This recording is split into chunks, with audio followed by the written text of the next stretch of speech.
ruwanka da tsoho dan nan ne a nan kan kwana a nan na gani nan gurin ko nan gurin kwantar da hankali nan can dan nan din ina ganin shi lokacin da ya shiga kato ne ko karami kato ne dan to naji wannan kala ne baki kirin na baki gashi baki kirin kwantar da hankalinka ka ganni na Eh. da ko wata rana an taba samun matsala wani miciji ya haɗe wata na guda a cikin shi wata guda to dai ni dai wannan kato ne na gashi da hankalinka to bari je kai dai kawai tsaya ana kar ka bi na jira ka ana ni ba Ha.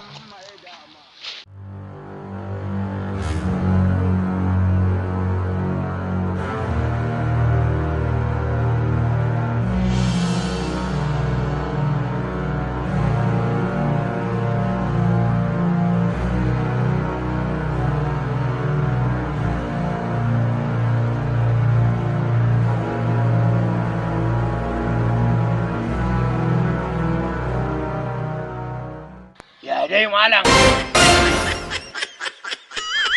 oh my god